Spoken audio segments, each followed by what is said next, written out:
മക്കളെ എല്ലാവർക്കും സുഖമാണോ?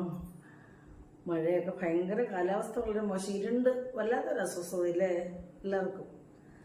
അപ്പം എല്ലാവരും ചോറ് കഴിച്ചാവോ? അപ്പം വാ നമുക്ക് ചോറ് കഴിക്കാം. കുറച്ച് ചോറും പിന്നെ മക്കളെ ചക്കയാണ് കേട്ടോ. എല്ലാവരും പറയാം അമ്മയ്ക്ക് എന്നും ചവുണ്ട് മക്കളെ.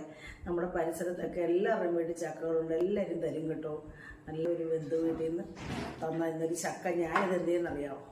ഇത് നമ്മളങ്ങ് ഉലർത്തി തേങ്ങ ഒന്നും ചേർക്കാതെ ഉലർത്തിയതായിട്ടോ. ഇത് പാറുവിന് ഇന്നലെ ഞാൻ അവിയൽ വെച്ചപ്പോൾ അവൾ ഇതൊന്നും കഴിക്കത്തില്ല കേട്ടോ. അവിയൽ ഒന്നും എന്തൊരു അറിയില്ല. അപ്പോൾ ഇന്നലെ അവൾ വൈകിട്ട് വന്നപ്പോൾ എടി ചക്കയുണ്ട്, അവിയലുണ്ട്. എൻ്റെ നമ്മൾ നോക്കുമ്പോൾ എന്തോ വെജിറ്റബിൾ ഇട്ട ചക്ക അവിയല്ല. അപ്പോൾ അവൾ വേണ്ട, കഴിച്ചില്ല. അപ്പം ഞാനോർത്ത് ഇങ്ങനെ ഉണ്ടാക്കി കൊടുത്താൽ അവളും ഇച്ചിരി കഴിയും കേട്ടോ. അപ്പോൾ പിന്നെ ചൂടമീനായിരുന്നു കേട്ടോ. അതുകൊണ്ട് ചൂടമീൻ ഞാൻ പീര വറ്റിച്ച്, കുറച്ച് പീര വറ്റിച്ച് ഇതാ.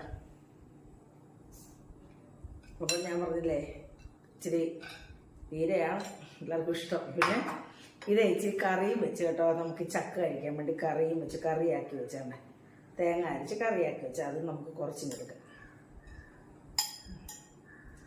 പിന്നെ 5-6 ചൂട വറുത്തായിരുന്നു കേട്ടോ. ഫ്രൈ ആണ്.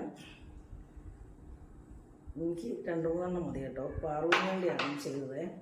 പിന്നെ മക്കളെ നമ്മുടെ വെണ്ടയ്ക്ക ഇതല്ലേ, വെണ്ടയ്ക്ക ഞാൻ ഉപ്പിൽ പറ്റിച്ചിട്ടൊരു ശകല എണ്ണയും പിന്നെ മുളക് പൊടിയും കൂടെ ഉപ്പിൽ പറ്റിച്ചിട്ട്, ഉപ്പ് ഇതിൻ്റെ വെള്ളം തന്നെ അതിനകത്ത് പറ്റിച്ചിട്ട് കുറച്ച് ഒരു തുള്ളി വെളിച്ചെണ്ണ ഒഴിച്ചിട്ട് അതിനകത്ത് മുളക് പൊടിയും കൂടി ഇട്ട് മൂപ്പിച്ചിട്ട് നല്ല ടേസ്റ്റാണ് കേട്ടോ.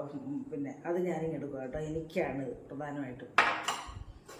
എന്തെങ്കിലും വെജിറ്റബിൾ ഇല്ലാത്തതുകൊണ്ട് ഞാൻ ഈ വെണ്ടയ്ക്ക എടുത്തത്. വെജിറ്റബിൾ എന്തെങ്കിലും വേണമല്ലോ, കഴിക്കാൻ പാവുകളും കഴിക്കാം.